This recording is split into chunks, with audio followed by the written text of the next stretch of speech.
Hello YouTube, Tim here, and I've got not one, but two Mirkwood bows to show. Each of them is a little bit different. Neither of them's wrapped at the handle yet, but I will do that. This one's fairly heavily deflexed. And this one is much less seriously deflexed.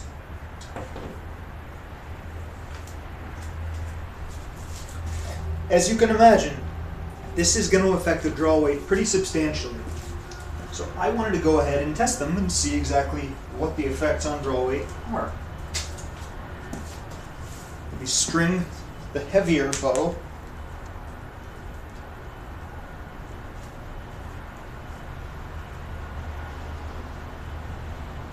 Okay, there we go. Also take note, I've started cutting my nocks inward like this. Provides a natural lip, helps retain the string. I see next to no cost to doing this and a lot of benefits, so that should help. The brace height right now is just under a, what is it, a fist meal? Fist melee? Fist mill? So let's call it 6 3/4 inches. 7 inches would be just about right, but this is fine. Okay, we have our trusty AWS H110 scale.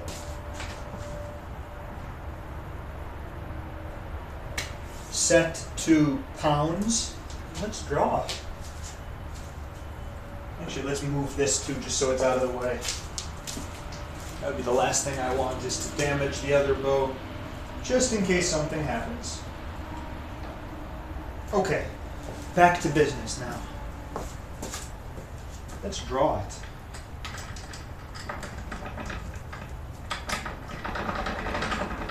First, the 20 inches, I'm showing 40 pounds. 22 inches, 43 1/4 pounds.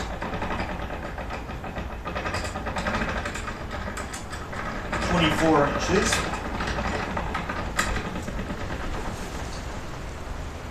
46 1/2 pounds. 26 inches.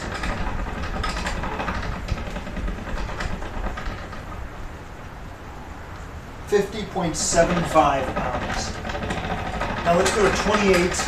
Now mind you, since I'm measuring from the back of the bow to the string, which to me is the most sensible, basic measurement to use, it's not AMO, it's not the Archery Manufacturers Organization standard. That would be distance plus 1.75 inch plus a little bit difference in certain circumstances.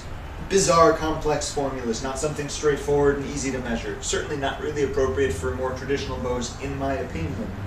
So 26 1/4 inches is approximately 28 inches AMO, as I understand it. And if I'm mixing up AMO with IBO, please forgive me. But let's just go ahead and try it once more now to 28 inches, which is nearly 30 inches AMO.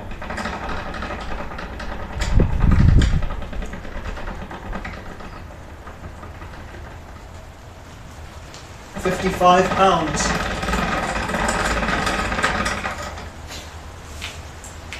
Okay. It's raining and this is wonderful.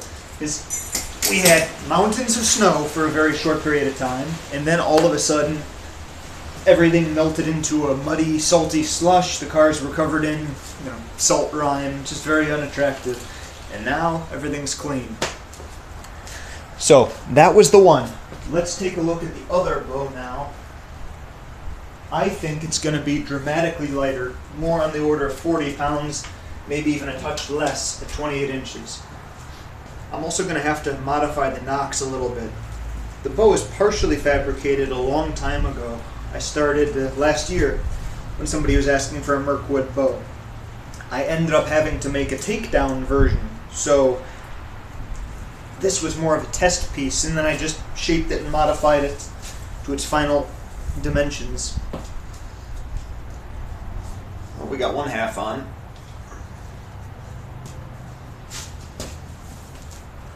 Okay. This is what I'm talking about. The knock needs to be pinched just a tiny bit. Needs to be shaped a little bit more because it keeps, when I get one half on, the other half pops off. This was the exact same problem I had in the original Mirkwood bow that I'm taking care of in my new knock designs. Okay, so I would definitely not use this for shooting at the moment, since I don't trust that it's going to stay on, but there's the bow, there's the shape. It can definitely be drawn. I did that before. For comparison, the brace height is a tiny bit higher. I would call this 7 inches, where this was 6 1/4, or 6 3/4. Let's get that in there. Ooh, maybe even 7.2. Set the other bow aside for a moment while we test this.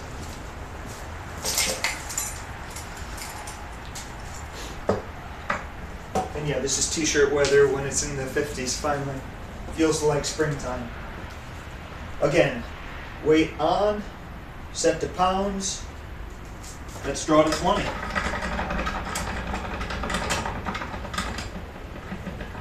Oops, went past it. 11.7 pounds at 20 inches.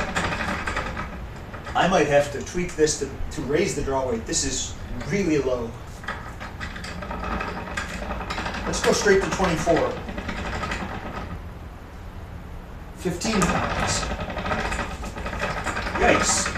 Okay, I knew I wanted to make it lighter. I didn't quite expect it to be that light. Let's go straight to 28 inches then.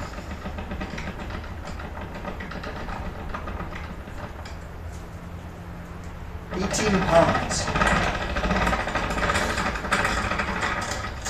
I didn't even think it was possible to make a bow quite that light, but I did. The taper of the limbs is almost identical.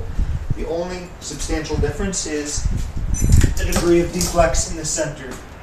This string is also a tiny bit longer?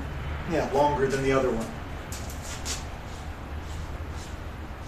Certainly feels like a tiny bit more than 15 pounds, but still feels nice. It's very comfortable. Performance would definitely not be remotely on the order of the other bow. I wonder if it's possible that I screwed up. Let me just double check and make sure that we were really in pounds and not in kilograms, because that would explain quite a lot, but I don't think I did. One quick check rather than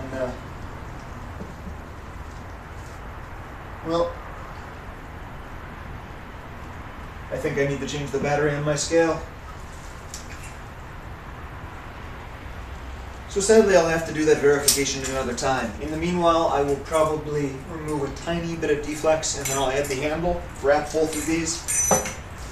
Thanks for watching, YouTube. As you can see, a little bit of deflex in the handle can go an awful long way towards reducing not only the strain in the bow limbs, but towards reducing the draw weight. This can be used to spread strain throughout the bow more evenly when used in moderation. This is a little too extreme. The other bow is a good example of just the right amount of deflex to let the whole bow work. Thanks for watching.